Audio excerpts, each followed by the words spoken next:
కొండా సురేఖ చేసిన వ్యాఖ్యలు హిందూ మనోభావాలను దెబ్బతీసే విధంగా ఉన్నాయన్నారు తెలంగాణ బీజేపీ అధ్యక్షుడు రామచంద్రరావు. అలాంటి వ్యాఖ్యలు చేసిన వ్యక్తికి దేవాదాయ శాఖ మంత్రిగా కొనసాగే నైతిక హక్కు లేదన్నారు.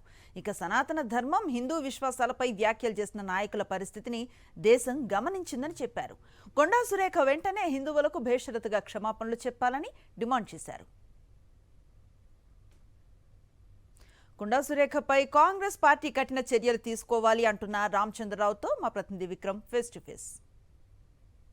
తాజా రాజకీయ పరిణామాలపై మనతో మాట్లాడడానికి బీజేపీ రాష్ట్ర అధ్యక్షుడు రామచంద్రరావు గారు ఉన్నారు. సార్, దేవాదాయ శాఖ మంత్రిగా ఉన్న కొండా సురేఖ జై శ్రీరామ్ అంటే నిధులు రాలుతాయా అంటూ కామెంట్ చేశారు. దీన్ని బీజేపీ ఏ విధంగా చూస్తుంది?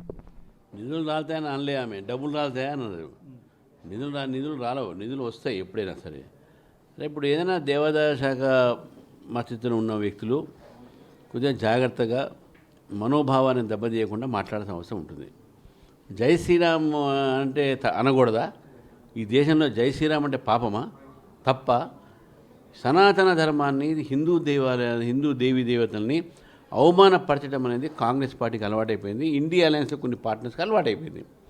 స్టాలిన్ ఇదే విధంగా హిందువులని, సనాతన ధర్మాన్ని అవమానపరిస్తే ఈరోజు తమిళనాడు ప్రజలు ఏం బుద్ధి చెప్పారో మనం చూసాం వారిని.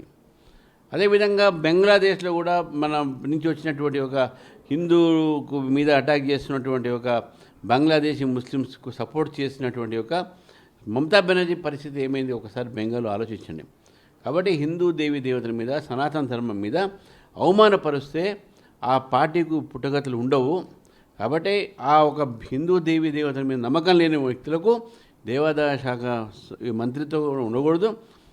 కాంగ్రెస్ పార్టీకు నిజంగా ఇప్పటికైనా సనాతన ధర్మం మీద విశ్వాసం ఉంటే ఇటువంటి విశ్వాసం లేని వాళ్ళని తొలగించాల్సిన అవసరం ఉందని చెప్పేసి భారతీయ జనతా పార్టీ భావిస్తూ ఉంది. సార్, మంచిర్యాల జిల్లాలో 3 రైతులు చనిపోయారు ధాన్యం కళ్ళాల వద్ద. దాన్ని ఏ విధంగా చూస్తారు?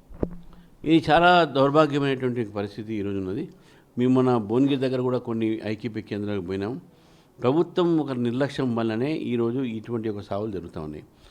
ఎక్కడ కూడా కుప్పల పెట్టినటువంటి ప్లేస్లో ఐక్యపీ కేంద్రాల్లో ఎటువంటి ఒక సౌకర్యాలు లేవు. టార్పోలిన్ కానీ, దాని మీద ఉండక తినడానికి ఒక భోజనానికి వ్యవస్థ కానీ, లేకుంటే వాటర్ కోసం కానీ ఇవేం లేవు. వాన పడుతున్న సమయంలో వాళ్ళు పోయి అక్కడ ఒక పరిస్థితి, ఎందుకంటే ఫెసిలిటీస్ లేవు.